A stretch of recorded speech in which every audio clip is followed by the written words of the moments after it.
Welcome to the Heart Chamber. I am your host, Boots Knighton. Today on the program, I interview Kathryn Hofstetter. She is a horse trainer who specializes in retraining severely psychologically traumatized horses, as well as working with anxious riders.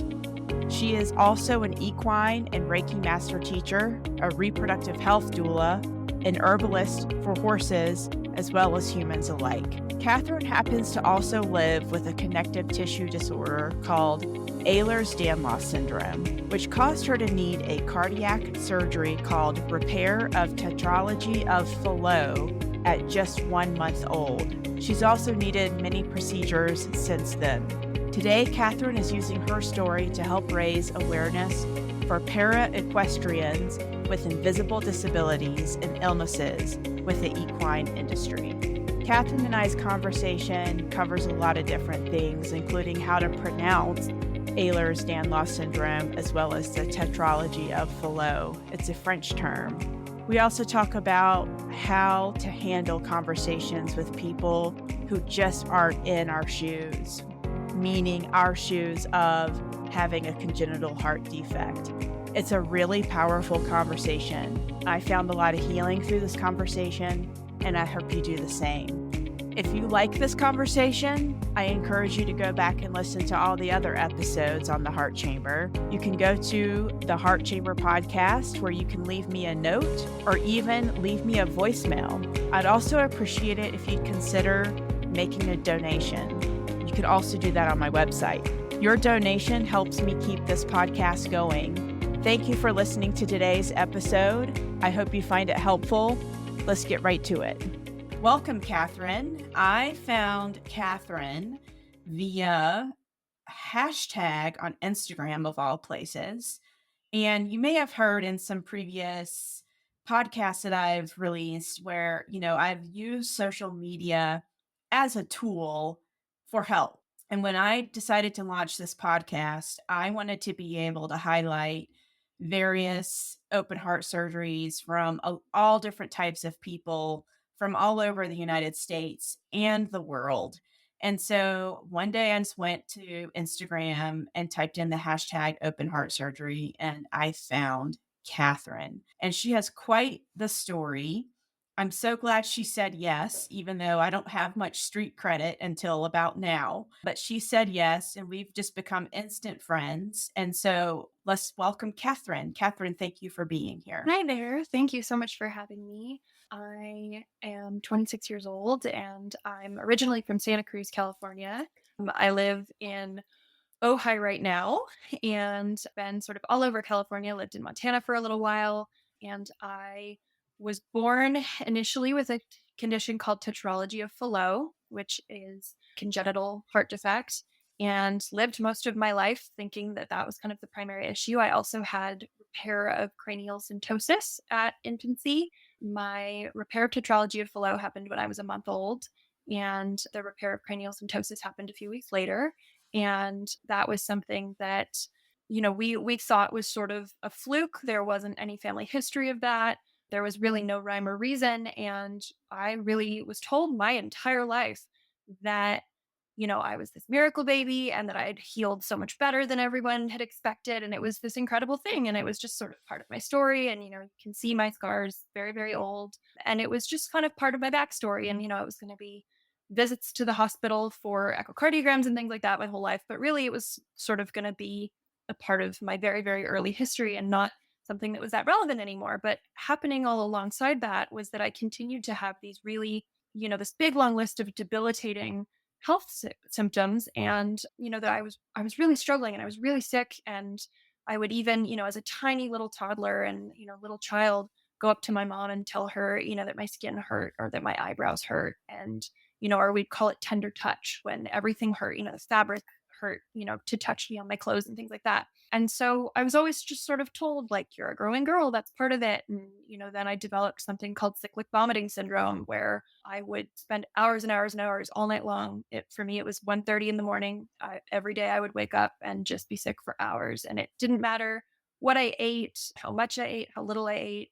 There were days where I couldn't keep down water. And I lost a really scary amount of weight, and that lasted like 5 or 6 years. And I was that whole time just told, you're a growing girl, hormone changes are difficult, all those different things. Eventually, I was diagnosed with fibromyalgia, and then I was diagnosed with psoriatic arthritis. And I had all of these kind of free floating conditions that sort of one after the other popped up. And it was sort of like, well, we don't really know why. And I switched birth control options several times, and that sort of would make things ebb or flow.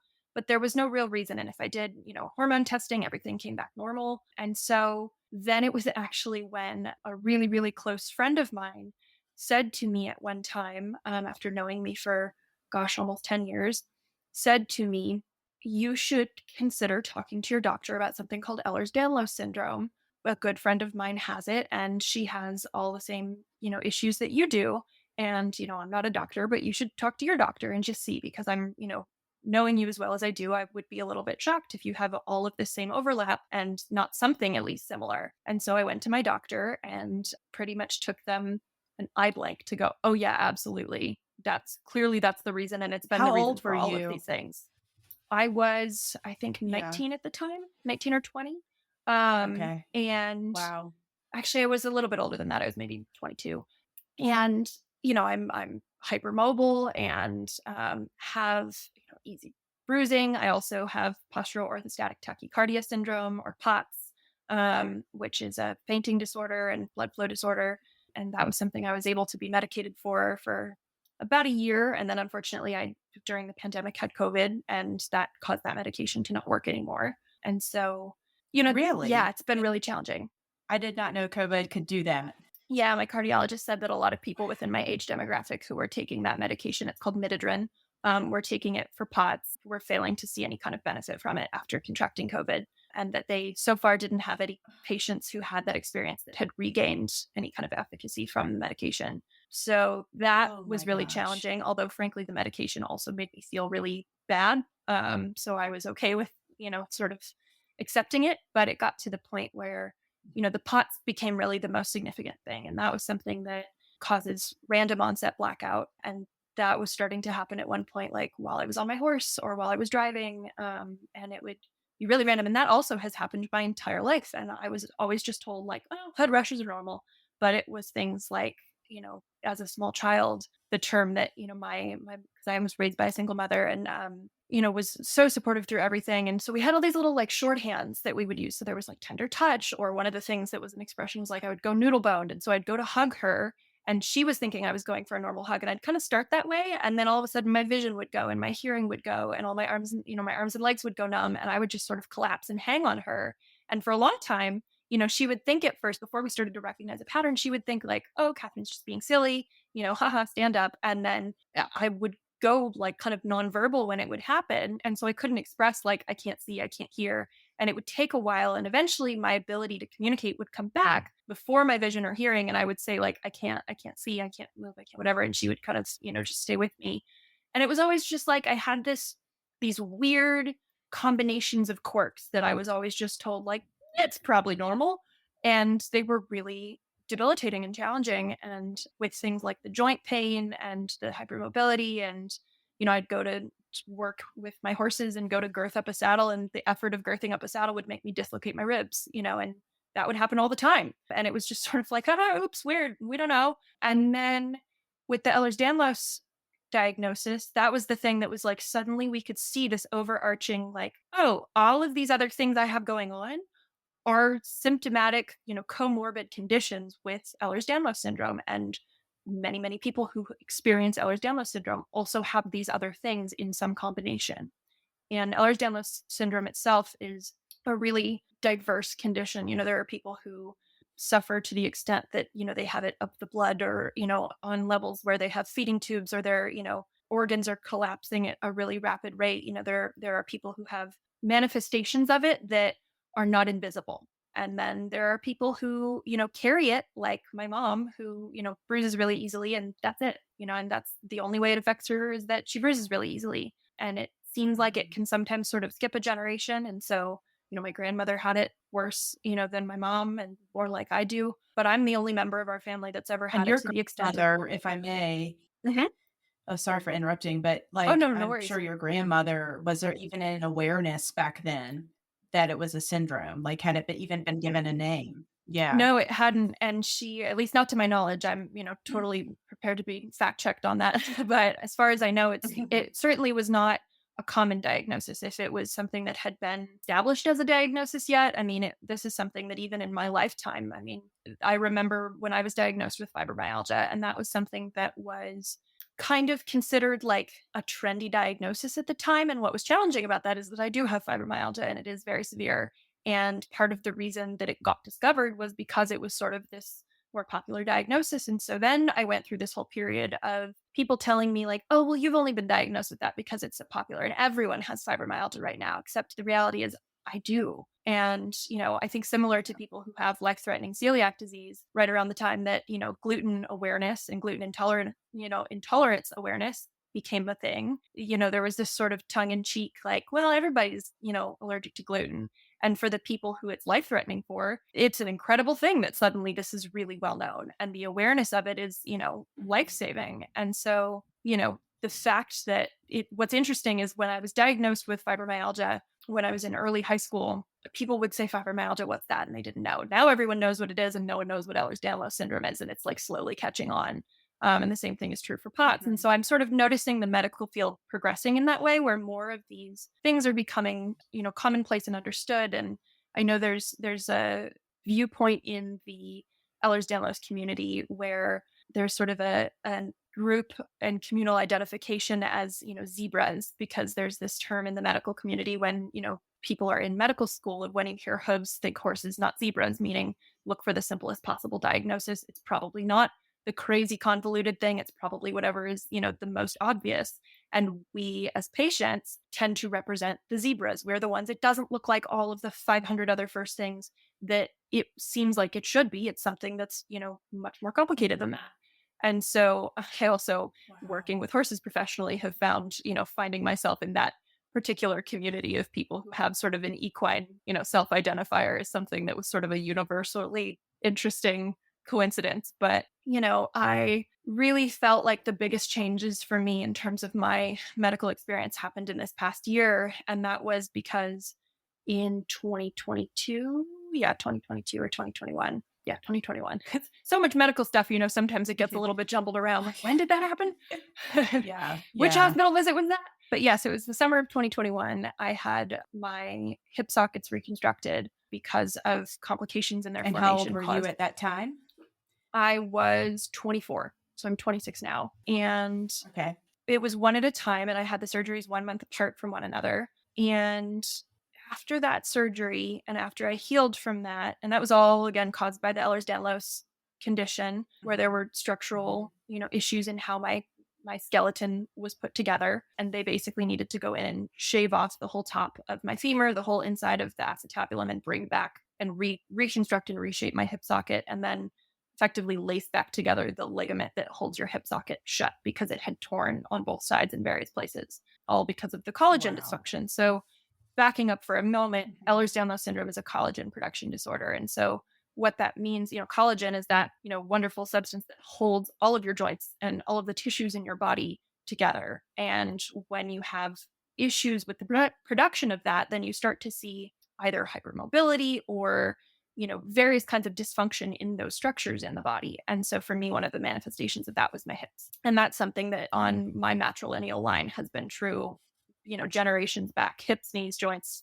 wrists, all of those things have been, replaced or are replaced in an ongoing way in all of the, matrilineal line of my family. And so that was kind of another clue of like, okay, this is, not happening in a vacuum. But after that surgery, those 2 surgeries I had on my hips, I was put for the very first time in my life. I had an incredible cardiologist here at UCLA who thought, we don't have any record of an MRI for you. I would like to put you in an MRI and just see what's going on, because there is something that can happen to the aorta in Ehlers-Danlos patients where it can collapse. And I had been told, and my mom had been told too when I was born, that one of the issues with the Tetralogy of Fallot was that I had a collapsed aorta and that they had to put a ring around my heart, or around my aorta rather. And when they went in for the MRI, they didn't find any history of that. And they thought that maybe one of the things that happened is that the ring maybe just dissolved. And so they couldn't see a history of it. But I also had holes in my heart that had to be repaired. And so they went and they looked at all of those things. And the thing that they initially were concerned about finding, that they were worried that maybe would someday require a second open heart surgery, they didn't find. And that was a good thing. However, they found something really different that they were not expecting to find. And I'm going to pause before I go into what that is and say this was the first time in my life that anyone had thought about putting me in an MRI. And that was something that became a much more major issue. And the fact that I've gone through all the different things I've gone through and had all these diagnoses, and that no one did that, when I was a baby and I had, it was 1997 when I had my first open heart surgery. And, at the time, the MRIs, were not quite as well made as they are now. They were a newer thing. And so I could understand how, as an infant, they didn't want to do that. They didn't want to risk putting my very, very fragile body through something like that. But then they just never did it. And that was a really kind of horrific oversight, because I have something that they discovered called pectus excavatum. And pectus excavatum is most commonly found in adolescent males from 5 to 10 years old. And it is a structural issue where your sternum, instead of growing outwards to protect your chest cavity, grows inwards into your chest cavity. It grows the wrong direction. And, we didn't catch this until I was 25. That was just earlier, probably almost a year ago now that I had that done. And I knew. And if I could interrupt. Oh, yeah, absolutely. Hang on one second. So as you're finding out about this, is it obvious from the outside? Yeah. And it was one of those Do things. you look different on your chest? Sort of. Okay. So I didn't realize that I did. I have the bottom of my rib cage, is a little bit more upraised and kind of sticks out. And I was always told that was because when I had my open heart surgery, they broke my sternum and opened my chest cavity up this way. They broke my ribs out this way. And so I was basically, there's a horrible Viking ritualistic sacrifice called being blood eagled. And it's when they do that from the back. And so we've always joked that I was blood eagled from the front, which is horrible gallows humor, but everyone copes differently. Dark humor just becomes a part of our lives as heart warriors. It does. I also have pretty intensive historical education as a result of the different kinds of performing arts I've done. So I'm very interested in that sort of whole era of history. And so when I learned about that, I was like, hey, wait a minute. Me too. That's what they did to me. But, the point being, when they wired my sternum back together afterwards, I was always told that just kind of, because of that, caused my sternum and my rib cage to be upraised a little bit. And so my sternum doesn't sit as flat, and it kind of comes up and out at the bottom. It's shaped basically like this rather than being like this and protecting your chest cavity. And so that was something where, growing up in the day and age we do in a woman's body, seeing these very, very flat tummies and rib cages and things like that was always an issue for me. And I, hated seeing the bottom of my rib cage sticking out. And as a dancer, that always really bothered me. But I was always just told that's because that's the result of your surgery. And I also, through these different careers, have pretty intensive anatomy education specific to horses. However, their anatomy is actually very close to human anatomy, particularly the anatomy of their heart. And when I had this appointment with my cardiologist who told me about the results of my MRI, it was via Zoom. And so she was able to go in and show me the video of my MRI and everything, and show me the sort of 3D mock-up of my heart and all of that. And it was like an exact replica of my heart, not just like a heart and here's where it is. And I saw it. And before she started talking about anything, just with my own anatomy sort of education, I was like, something doesn't look good with that right ventricle. That looks wrong. Something that shouldn't look small and shriveled up like that. Why does that look like that? That should be the biggest part of the heart, not the smallest part of the heart. What's going on? And that was where she then told me because of the pectus excavatum, my sternum is pushing on my heart, and that my body's done kind of an incredible adaptive thing, which is to just shrink the part of my heart, my right ventricle, that it's sitting on, so that my heart can continue to beat, being smushed by my sternum. And that's a really wonderful thing. Wow. It also is part of why I have POTS, because my heart is the wrong shape and wrong size and kind of literally marches to the beat of its own drum. And so that means that its ability to effectively pump the blood correctly through my body and get oxygen to all of my body is not very good. And so that was sort of a whole big part of that.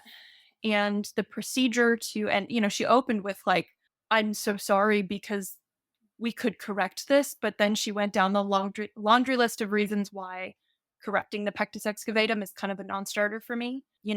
One of those reasons being because of your connective tissue. partially. So the thing is, when it is in young children, and again, she said there is not even really any literature for the specialists that I know to refer to study something like, the treatment you would need being done on an athletic adult female. That's just not something that we even have any history of. So you would be kind of a guinea pig.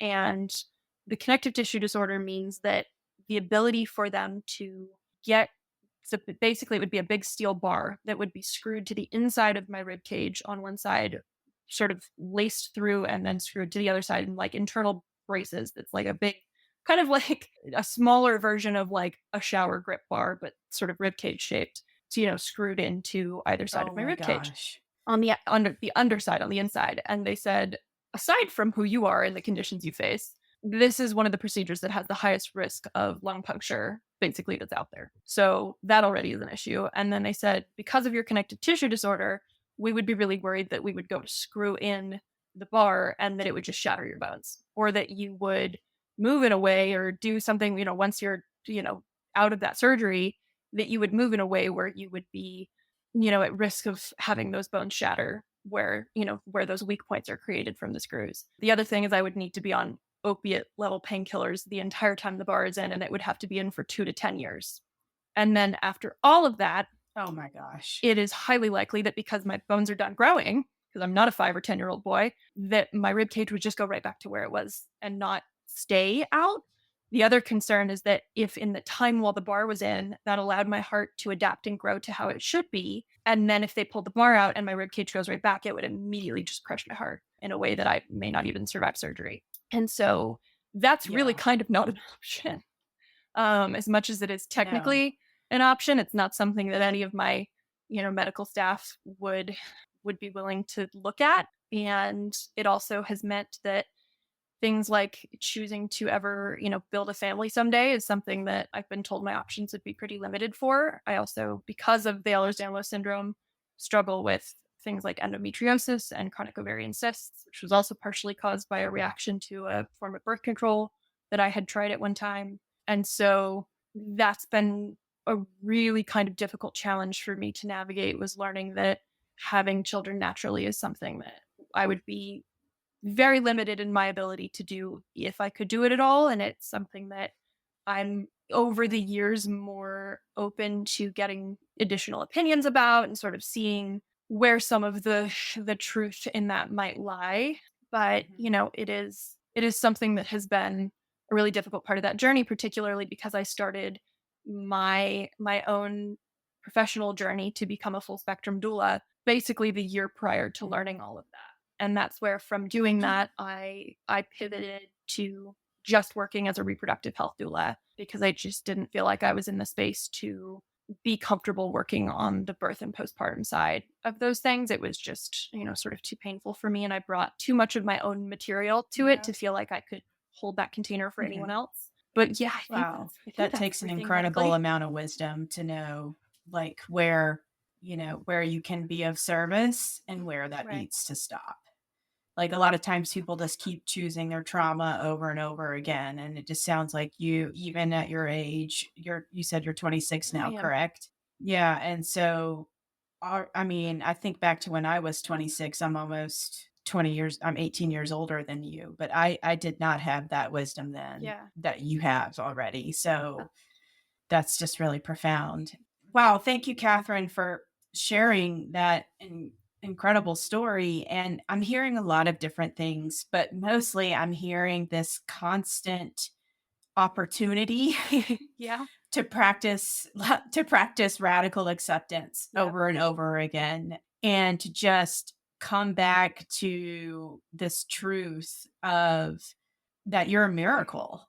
I mean, we're all a miracle. I mean, I think about the miracle of life, right? And there sounds like there were some missteps in the medical community. It almost sounds like you've been like training the doctors as you've been going through all of this. Yeah. Like they are almost like learning you as like this, they're taking your case and learning from it, and you're like one of their greatest teachers. I Yeah. mean, that's what I'm hearing through all of And this. that can be really And scary. I will totally it can be, yeah, because like, you want to when you show up at the doctor's office, you don't wanna have to, like, be thinking for them, Right. and I can tell you, like, with my diagnosis 2 years ago with the myocardial bridging, I mean, it really stumped the Intermountain West, Yeah. and it's still believed to not cause Right. problems in a lot of the cardiology community, and Stanford University is thankfully starting to debunk that. Stanford's But great. are you yeah, and so is UCLA, I hear. And so, like, do you have I have so many questions. So, like, let's just start with the most recent. Like, do you have a specialist that specializes in your syndrome, like, that you can go to Sort that you of. feel solid with For the now? most part, yes, I Oh. do. Sort of. Unfortunately, I wish the answer was just a straight yes, and they're amazing, and here's their name. Sadly, it's not quite that straightforward, but I wish that for you I too. do have a cardiologist, Okay. Jeanette Lim and Jeanette Lynn is based at UCLA, and she's in the adult congenital department. And UCLA is interesting because their adult congenital department is very limited beyond a certain point. And as soon as you need a specialist, you go over to the pediatric congenital department. And so my surgeon that did Oh. my pacemaker is somebody who didn't, as far as I was aware, have any real understanding in terms of Ehlers-Danlos syndrome. Like, he wasn't a specialist with that.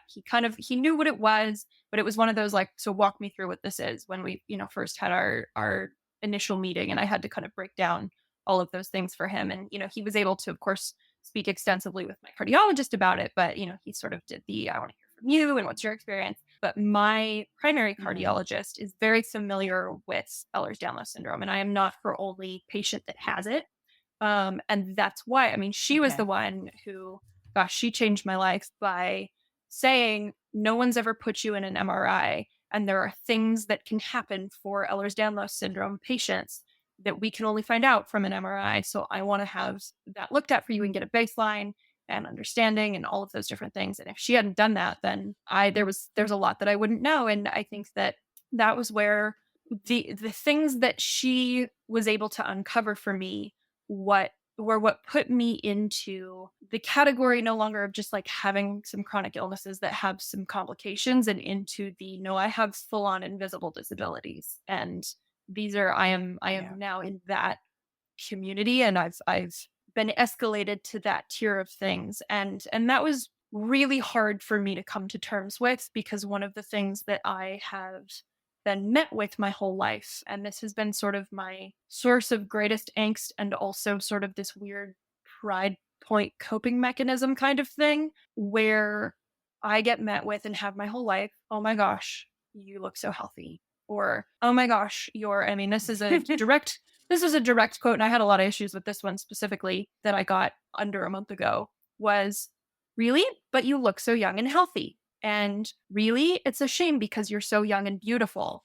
To which I was like, "Oh, okay, so if I wasn't Mm. beautiful, you could believe it more? Like, what does that mean? Why does your What? perception of disability have anything to do with conventional attractiveness?" And that's, you know, was a pretty inflammatory thing for me for several days after that, and took a lot. But I've had such an endless string throughout my life of, oh my gosh, but you're so young, or, I at your age to have gone through all that, and all those different things. And so it sort of incites a lot of different reactions from people. And the thing that I think doesn't come to the forefront very often is that those people have their wide spectrum of reactions, and I'm the container for it every single time. So they get to kind of have their one reaction, and that Yeah. exists just for them in that moment, and then it's over. Whereas I sort of have these reactions from people that I've had to learn how to gracefully sort of navigate, over time. And the thing that's been challenging is that every time, sort of the subconscious messaging that's come through is that a tremendous amount of my worth has been placed in my ability to pass as not disabled and as fully abled. And, oh my gosh, but that's amazing that you'd never know it. And you can do all those things with a horse, and, all this. And it's true. The sentiment of what they're trying to say of what a beautiful thing that you're able to live the life you love and do the thing you're passionate about, and, help horses and help people still. through what you're going through is incredible. And I understand that part of what they're saying is, I am in awe of your journey, though I can't relate to it. And I totally can appreciate that. And should sort of also have that exist within this vein of like, oh, but you're so young, therefore I don't want to perceive that. And, one of the things that I've spoken a lot about with my therapist who's incredible, I'm a huge advocate for like ongoing therapy for everyone all the time, for just like, even if there's nothing going on.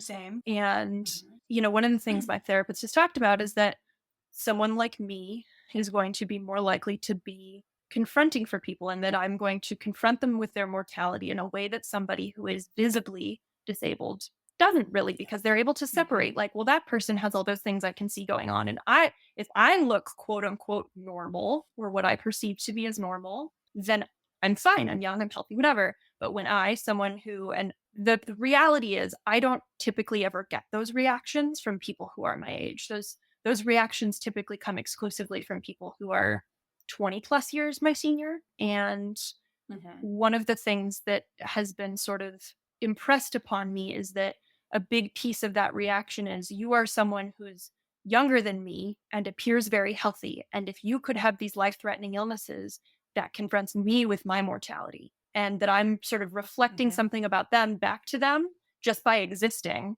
that is uncomfortable. And that's a really complicated thing to grapple with, because, while anyone in this position didn't ask to be the container for that, that's also part of my journey. And so, that's another really big piece. So of can that. I stop you there? Yeah. Thanks for sharing all that. And I have had the exact same experience. And in fact, the first time I walked into my cardiologist after my cardiac event that drew attention to my heart, he was like, Miss Knighton, what is a young, healthy adult like you doing in my office? And I remember I said, well, I'm wondering the same thing. Right. And, I want to hear from you. What do you need to hear instead? Gosh. We don't talk about that enough. I love that. Right? Thanks Like, for asking that. And it's like, there's the difference between sympathy and empathy and, but like, what would you rather hear instead? So instead of, wow, you're so young and beautiful and healthy and you do all that you love, like, what do you need instead? Because I have a feeling that there's a lot of listeners today that feel the same, or people who are caregivers. What can they say instead to their loved one that's dealing with something similar to this? It's funny. One of the pieces of feedback that I get a lot is, well, people say that because they don't know what else to say, and they're trying to show, their support, or they're trying to show empathy, or they just don't really know how. One of the most powerful things, and this is typically the response that I get from people who are a little bit younger, tend to be closer to my age group or even younger than I am, is, gosh, I don't know what to say, but I am so grateful to be here connecting with you right now. Or I'm so grateful that you're here and able to do the things you love. I don't know what to say, but I'm so grateful that you were able to get through your journey. One of the things that I think for me is important is that when somebody says something like, I'm so sorry you've had to go through that, it doesn't hit me negatively, but it sort of bounces off me. It doesn't really do anything for me. It sort of feels like it's more for them, and my ability to receive their, I'm so sorry you're going through that, has a much bigger impact on them than it does for me, because having someone feel sorry for me doesn't really make me feel better either. And feeling pitied doesn't, the other piece of what I've gotten a lot is, it's not helpful. Well, and I get told a lot, particularly in the equestrian community, I get told, oh, I'm so inspired by you, or what an inspiration, or whatever. And that feels like it comes from a place of pity of, and I've even have people said sort of versions of like, gosh, if you can do all that, then I know I can, do whatever I set my mind to, which is sort of like, that says some things in there that don't make me feel very good. Yeah, what is implied is not helpful. Right. Yeah, the amount of things that are implied towards us, usually not helpful. Oh, yeah. I mean, gosh, it's, And so that's where I think, there's so much power. And this is one of those things, because I realize that in answer to, well, what would you like to hear, and what, feels supportive, there is sort of an invitation and a challenge in what my answer is, of saying, if someone can say, I don't know what to say, but I'm grateful that you're here, or I'm grateful to know you, or some version of that, that means that they have to be vulnerable enough to admit that they don't know how to relate and that they don't know what to say. And that's really hard for most people. And so I can appreciate that that is a tremendously Yeah. large ask. And, that is also something that's really confronting for someone to have to say, I don't know what to say. I don't know are often some of the, scariest words that we have. And I think that particularly, and that goes to, with caregivers as well. I mean, I've got some really close people in my life who have spent a long time, being caregivers and of course being, raised by a single mom who was my caregiver and continues to be. I think the same thing goes for those people. And they've shared with me sort of this level of like receiving pity.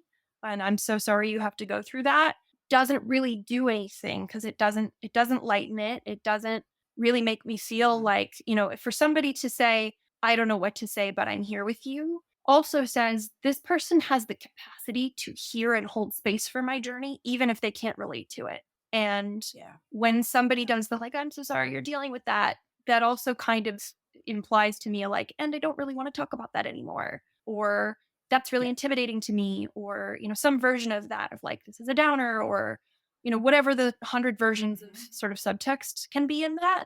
And that can be really challenging, particularly, I think, for caregivers who are on a whole other journey. And, I'm hopeful that at some point, maybe there might be some caregivers on your podcast to share their stories, because I think that's a whole other kind of experience that also is totally valid and has a lot of its own unique challenges. But And they yeah, I need think, they need to have a voice too. They need oh, to yeah, have a container to within to be held, and right, I just thinking more about everything you're sharing and different ways people, I mean, every way you just give an example of how people have responded to you, I've experienced the same. And, where how I finally kind of made peace with all of that is, everyone shows up with the tools mhm, that they have on any given day. And they're doing, I truly believe, I try to be generous and assuming that the other person meeting me where, in that day, in that moment is doing the best they right, can. And, when they kind of come across with pity or, inspiring. In fact, just yesterday, I had a friend say to me, I'm going to rub you for good luck, and I just instantly pictured myself like on a right, keychain, like, as a rabbit yeah, foot. And I right, giggled. right, I giggled all the way home from where I ran into her because it was just so right, funny. And right, I know she meant it yeah, well, but like, I don't want to be a good luck charm, right, but I know what she was getting at. And it was really kind of sweet and yeah, endearing. But, it's mhm, information. When people have pitied me, it's right, information letting me know, like you said, they don't have the right. skills to go there. They don't have the vulnerability. They don't have the Well, and courage. I've seen And I'm it. not saying that as like, Yeah, yeah, well, I was gonna say, I'm not saying like a character right, flaw, it's just the state of the day, right, right? And it's like, not only do you and I have to like keep exercising our skill sets over and over again of radical right, acceptance and maintaining our symptoms and just getting through the damn day some days, it's right, like we also have to manage the people around us right. and their skill Well, and it's sets. And there's just exhausting. some days where I like go on strike. Right, well, I wanna go on and strike. that's exhausting, the amount of gracefulness sometimes that it takes to feel like I'm lapping people with the inner work required to just have like to hold space for their knee jerk reaction that is a manifestation of like whatever their skill set is. Like my skill set has to be so Yeah. exponentially developed to hold space for somebody who's really not giving it a second thought. And, that's Right. part of the challenge is navigating that. And one of the things that I have found that is, an ongoing struggle for me is that I, got started in my career with horses extraordinarily young. And, I got started professionally very, very young and have been decades younger than my peers for as long as I've been doing it, and decades younger than my clients for pretty much the whole time I've been doing it. And I can count on one hand the clients I've had that are within 10 years of my age who, I do this really difficult work with. And I mean difficult in terms of like deeply emotionally vulnerable work. And of course, I work with children and young adults as well, but that the scope of that work doesn't quite get into the same kinds of vulnerabilities. And so I don't encounter these challenges in the same way. But one of the things that I have found is I will be connecting with someone who doesn't know anything about my medical history. And they'll be asking me about my education with horses, my experience, my professional background. and they'll hear about that. And I'll start to notice sort of some things coming up for them and them starting to kind of distance themselves in a way where they might have some intimidation that's coming up and have some insecurities and vulnerabilities coming up because I'm much younger than them and maybe have, studied more intensively or have more sort of practical experience or professional experience. And that can be really difficult for people. And they will sort of start to get more and more closed off and abrasive with me the more I, share with them and the more they ask about whatever my background is. And I'll sort of get this like, wow, you've really done a lot of learning or whatever. And I'll get sort of like an underhanded response. And then in the conversations where, for whatever reason, there's any kind of medical disclosure that's come about, or even sometimes days, weeks, months later, when that information comes up in one regard or another, I will notice this shift of what is initially sort of being wary of me and being like maybe a little bit insecure just because of the unusual power dynamic of me being brought in as a specialist to deal with someone and their horse or to, consult for a trainer who's struggling, or things like that, where I'm much younger than them. Suddenly, what makes it okay that I'm younger than them is that I've overcome all of these medical issues. And I go from being someone who's really raises their hackles a lot to being an inspiration. And they go from like, it's almost like they have this shame response that they allowed themselves to feel, to do any kind of comparison or have judgment or do those things. Once they learn about my medical history, then they go, you're a miracle and you're an inspiration and you're all these things. And I sort of go, well, 5 minutes ago, you kind of seemed like you didn't like me very much, and now I'm an inspiration. And it's sort of like, it makes it okay with them that I that I know more about something than them, or that I have, a level of experience that eclipses their own on some level, that I've had to go through all these challenges. And that the only reason that it's okay that I have some kind of, in their perception, imbalanced level of knowledge, comparatively speaking, is because that's the sort of karmic relief that I get from, or reward that I get from having had to go through all of these medical things. And that It's like shift, it's like you've really been given noticeable. credibility. Right, exactly. Like I've been given credibility, like suddenly my experiences are allowed to be valid. Like I'm no longer threatening because now I'm an inspiration. And that's something that it's taken me several years to like really notice it. But now that I have, it's like clockwork sometimes. And it can be really challenging because neither of those responses from people feel like I'm being truly seen or connected with in a meaningful way. And so, I don't want somebody to be comparing themselves to me, especially if it's a client, who's bringing me in, or if it's, a fellow boarder or whatever it is. Everyone's got valuable knowledge and everyone's got, so much valuable information. And I always move through my interactions assuming that, for anything I know, every client I interact with, every person, in the community that I interact with certainly has knowledge that I do not, and that I would seek to have and like to learn from them. And so I think to be sort of othered in that way where I have no control over that and their perception is something that is very challenging. And an ongoing piece of inner work for me has been coming to terms with, the fact that, I can't control other people's perceptions, and to be perceived in a way that is so inaccurate on two really diametrically opposed levels to who I am and how I move through the world is really challenging. And it makes, can make me feel really small and really disempowered. And so that's something that I have a lot of ongoing, inner work around, and that's gotten easier for me over the years because of that ongoing work. But, it's certainly a challenging piece that I'm sure everybody, in our position within, the field, particularly of anyone who's got an invisible disability, really struggles with. And that was that was really the reason, that at least the primary reason, that I kind of came out, so to speak, about all of my medical stuff that I have going on, and that I did it on my professional platform, and that I wanted to integrate into business and my work and all of those things, and my, my story, all of that. Because even though I call my business Open Heart Horsemanship because of my journey, that name started at a time when my open heart surgery was like part of my history, and kind of, yes, it's always been part of my origin with horses, but it was not like who I am every day on a life-threatening level. And so for me to kind of take ownership of my story and be in control of how it relates to everything else that I do also gave me a level of empowerment to get ahead of people choosing to make me a victim when that's not who I am.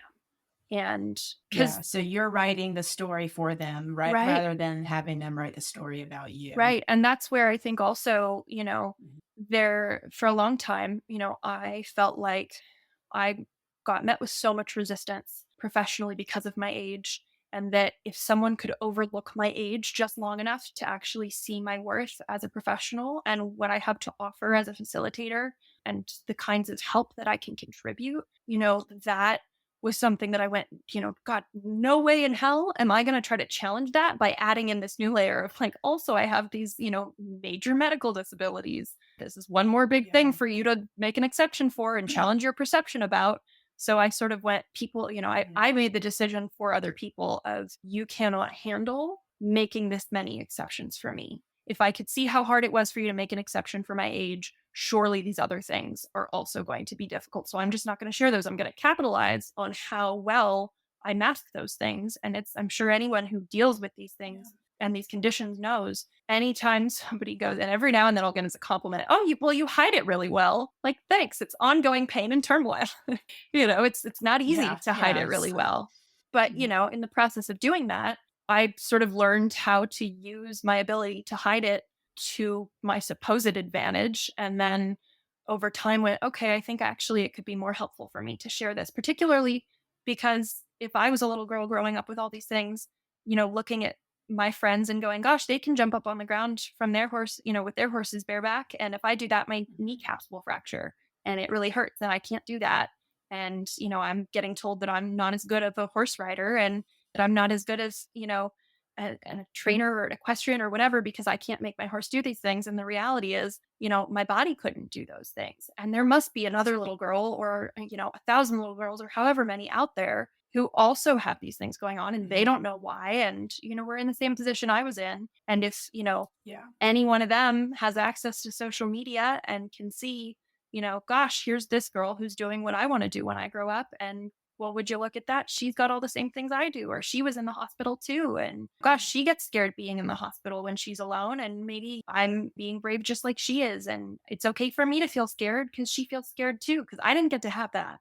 And so there was a moment where I stopped and went, I think it's actually starting to feel a little selfish to hide my story and to be able to choose to not share it in that way started to feel like I was kind of closing off the opportunity to use my story to create space for others who deal with things like with what I deal with. Mhm. Well, and I'm also hearing it's by sharing your story, it also creates, well, look, I mean, we're now connected, right? Right. And it's like when we're willing to tell our story, it opens up the opportunity for connection. Right. And Absolutely. so much of heart healing is, and I'm just thinking about the heart. And I know you Yeah. have a lot more, aches and pains, Right. but, it's like just from the heart perspective, like just simply connecting Mhm. with you today and connecting with the other patients I've already had the honor of interviewing, it's amazing how I heal every Yeah. time. I heal more and more. And you're right. Like you are telling the story for the other, little girls that no matter what activity they're trying to do, you're giving them a voice to say, hey, Right. actually, something's not right Right. here. Absolutely. Another thing that came to mind as you were sharing about how your clients would change, like, from like just maybe potentially struggling with your age, then changing, like, once they knew your medical history. I kind of experienced the same thing and not necessarily with age, but just like I noticed like my whole world started treating me differently, when I started going through my heart stuff. And I mean, it was appropriate, Right. right? Like I went from being the strongest I'd ever been to not. And I think most people had an appropriate Right. response. And the word that keeps coming up is Right. grace. And it's a delicate balance of when is someone, meeting me, meeting you, the listener here, like with Right. grace, or is it pity? Right. And I think, you were raising awareness that we all could do better with meeting each other with And grace. ourselves. And when I think of, yeah, oh, totally. That's where like I had the biggest shortcoming was meeting myself Oh, with me too. grace. And And I mean, I'm writing a book about it right now. And, there's such a different, like, if I say the word grace and feel into that, and then I think of the word pity and feel into that, It's totally different.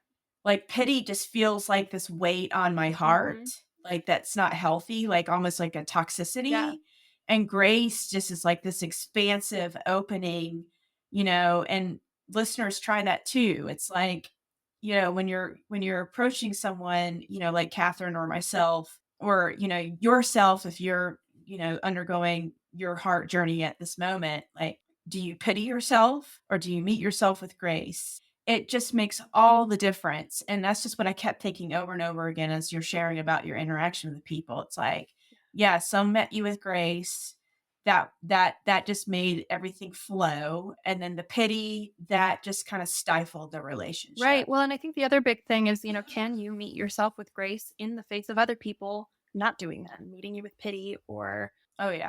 I work a lot with, the word empowerment and with the concept of empowerment. And that's a through line of every modality that I do. And while I do a lot of different things professionally, they are all interconnected, even things that seem like they have nothing to do with horses or nothing to do with herbalism or Mhm. things like that. They're all interconnected really deeply in lots of, kind of continually surprising ways. And the through line of personal empowerment is something that I think is at the backbone of all of that. And when a person has a response to, my existence that feels disempowering, I think the true measure to me of where I'm at in my healing and my, emotional intelligence and energetic intelligence and all those different things is my ability to sort of step into the space of the observer and meet myself, find my own empowerment in that and not need someone Mhm. else to have an empowering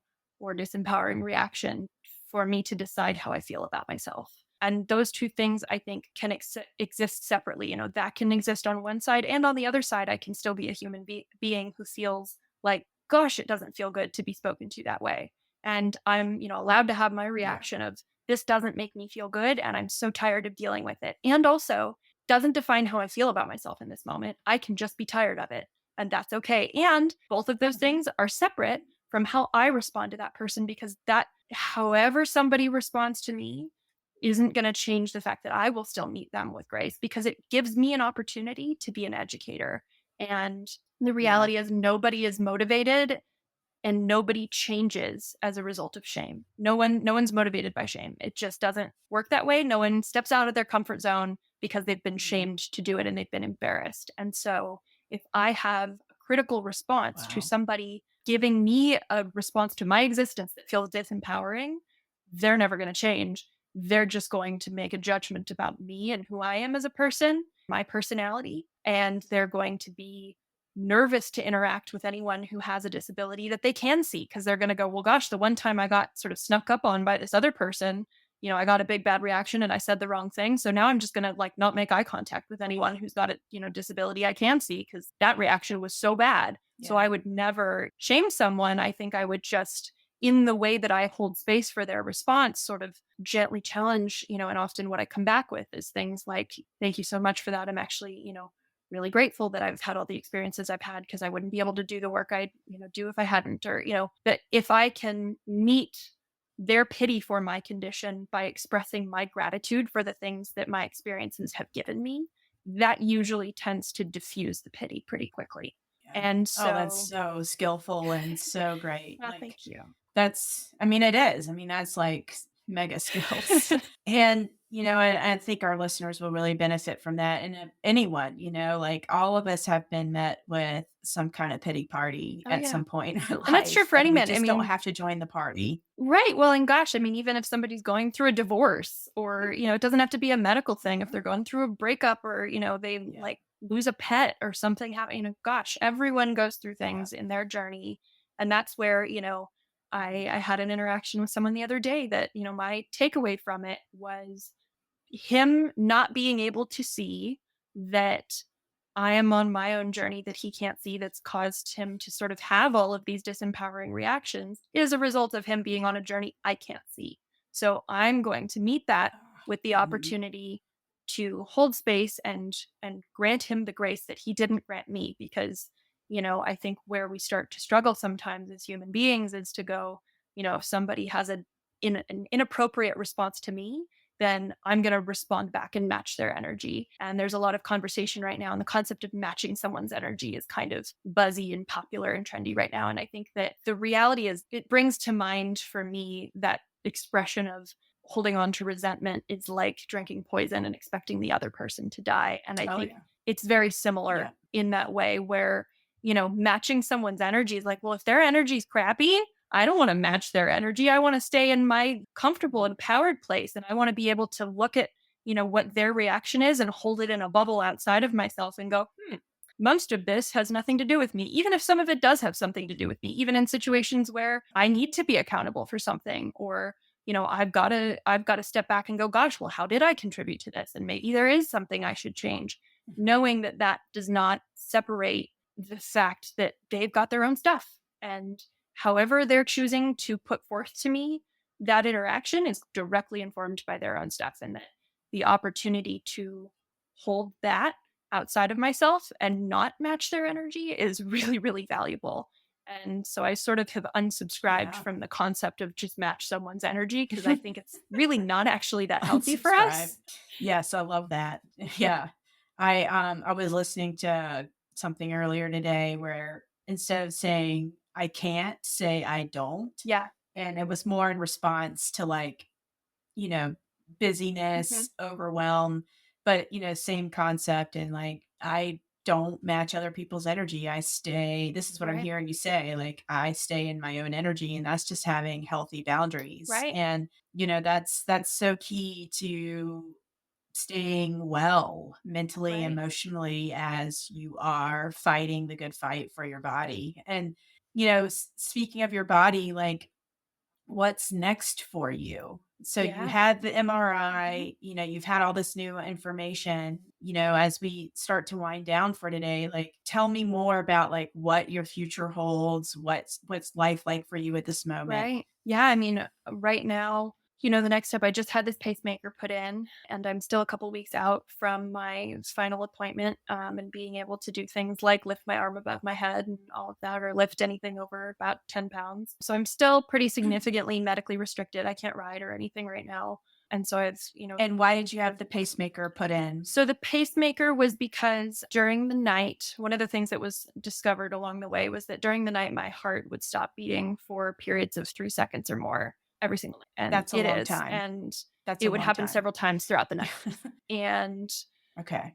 so the problem with POTS is that that has to do with spikes in your heart rate. So my heart rate still spikes, but what the pacemaker has done is it gives, the way that my medical providers have put it, gives a floor. So my heart rate can't drop below a certain amount because the pacemaker will Oh, just start okay. beating for my heart. It also has helped. There's a way that they calibrate it, and I don't know enough about how it works yet. I'm still learning because I've only had it in my body for a couple weeks, but they can Mhm. calibrate it so that it's very cool. They like whipped out an iPad and did it on the iPad, where they calibrate it so that when my heart rate starts to drop because I'm having a fainting spell, where what'll happen is my heart rate spikes and then drops. And that's part of what causes those fainting spells. And so when it drops, it just is sensitive enough that the reaction time kicks in. So they calibrate the number of seconds or milliseconds or whatever that passes after my heart rate drops, that the pacemaker kicks back in.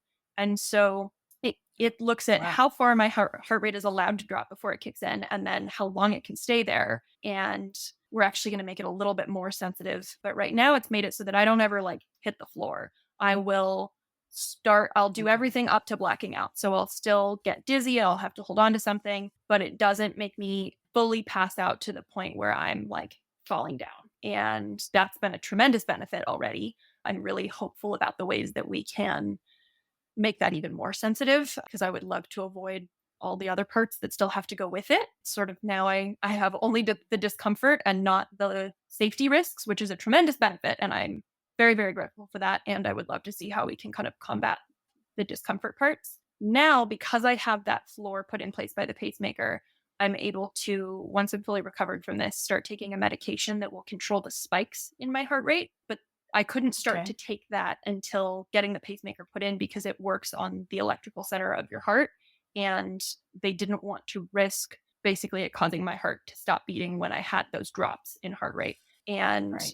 Right. so that'll allow me sort of by way of the medication route to give a ceiling to that spiking. And that will hopefully control the POTS symptoms because that's what sort of affects me the most on a daily basis. And then it's going to Okay. be in terms of things like the pectus excavatum that's causing my heart to be pushed on. That's going to be ongoing monitoring. And that's sort of left unknown at this point. I'm really hopeful that there's enough medical advancement around it that, I get some better news at some point down the road about, things like my ability to, start a family naturally. Of course, there's all kinds of other options out there, but I would love to get more information about that particular option. And, that's where there's a lot of unknowns. And this is all sort of a new chapter of this journey and going to be sort of things that I live with. I'll have to have the pacemaker replaced in 12 years. So I have that to look forward to. Mhm. But yeah, it's just one thing at a time and sort of being a both newer and sort of lifelong member of the para equestrian community, which is sort of a challenging title for it because it applies to just disabled equestrians, but it's sort of restrictive in terms of the image it conjures up about who it's talking about and the kinds of disabilities that they face in the name. So there's, as far as I'm aware, not really a greater term for it. So navigating, having always sort of been, despite my knowledge of it or lack of knowledge, a member of that community, but now sort of being aware of it and going, okay, how am I going to choose to integrate the existing platform that I've built as an equestrian professional into sort of my newly consciously claimed place in this community, and how can I use one You've to sort of shifted help your the other? identity. Right. And in a way that sort of was like it was always this, and I just kind of didn't know it because I just didn't have the medical information. And now suddenly it's like I'm new to this community, except I'm not really. I'm new to knowing that I'm here. So You got to know yourself on a whole new level thanks to the MRI. I did. And it's Yeah. And definitely created a lot of changes in my life. And the greater extenuating health challenges and options or lack thereof for what my life can look like has definitely caused some significant restructuring in like who's in my life. And not everybody wants to build a life with somebody that is going through things like this. And not everybody who wants to do it is really able to show up in those ways. And so that's where I've had to make a lot of decisions around who I have in my life and how I choose to build my life around those people or not, because not everybody is able to go on this journey with us. And we might really, really love someone or want us there. And, sometimes the most loving thing we can do is go, we're not able to be on this journey together. And I will say that I think the only thing in my experience worse than being alone in a hospital room is being stuck in a hospital room with someone that is resentful of having to be there. oh my So gosh, that's been huge yes. for me. Yes. Yeah. Or resentful to help in any way. Or You just can of your tell. I've been able conditions. to tell who. Mhm.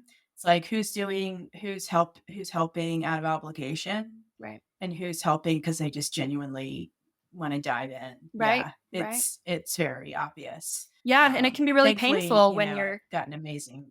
yeah, well, thank you. It's been Go really ahead. Yeah. painful, to have certain people be in my life, for a long, long, long, long time, only to discover that, when this new element comes up, it restructures how someone sees you, and to sort of feel like in someone's perception of you, all the things that are the ways they did see you authentically are suddenly completely eclipsed by this new perception of what your medical experience is and how it affects them, even if it's in ways that it doesn't really affect them and that they're not really responsible for. Yeah. And sometimes other people's desire to fix an unfixable thing is harmful for everyone involved. I think usually that's the case, but certainly when that thing is a tangible medical problem, that adds another layer to it for sure. So that's been a really big part of my life, is Yeah. figuring out, okay, now that I have all this newfound medical information and I've restructured my life in all of these ways to be really inclusive only of people who are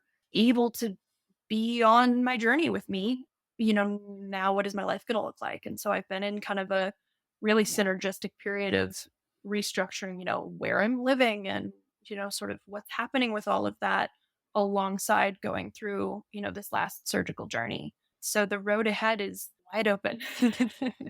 Yeah. Wow. Wow. There's just so much that you have shared with us today that I cannot wait for the listener to take in. It's just such a necessary course in being a good human to each other, to ourselves, and of radical acceptance, of grace, of continuing to move forward anyway. Yeah. And the courage to, see ourselves in a new light, a necessary light. Yeah. What a joy to talk to you today, Kathryn. I cannot emphasize that enough. And listeners, in the show notes, I'll have all the ways you can get in touch with Kathryn. And she's doing some incredible work with horses.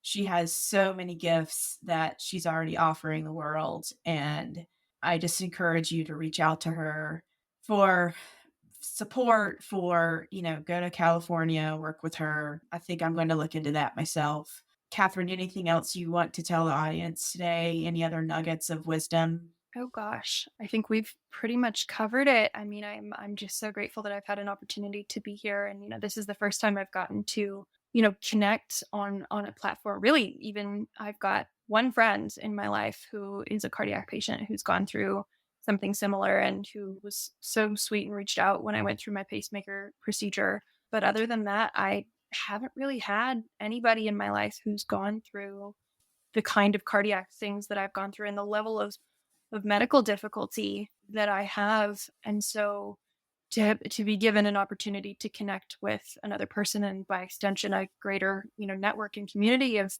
people who are in the same boat, and to not have to sort of distill down the really deeper difficulties and the raw truths about what we experience into something that is digestible for someone who can't relate to it, is a tremendous relief. And so the hour and 15 minutes or so that we've had to, connect around all of this has been tremendously valuable and freeing to me, to be able to not have to think about, okay, is what I'm about to say something that this person can stomach or not? Or is this experience of my life that I'm about to talk about something that's going to be alienating, is really beautiful. So I'm really grateful for the opportunity to share that, and to share some of the other sides of difficulties that I've faced as a result of some of these things. And just to sort of be in my authenticity and in my experience and share that. And hopefully something that I've shared is something that someone will be able to relate to. And I would be thrilled to connect with anyone in your community.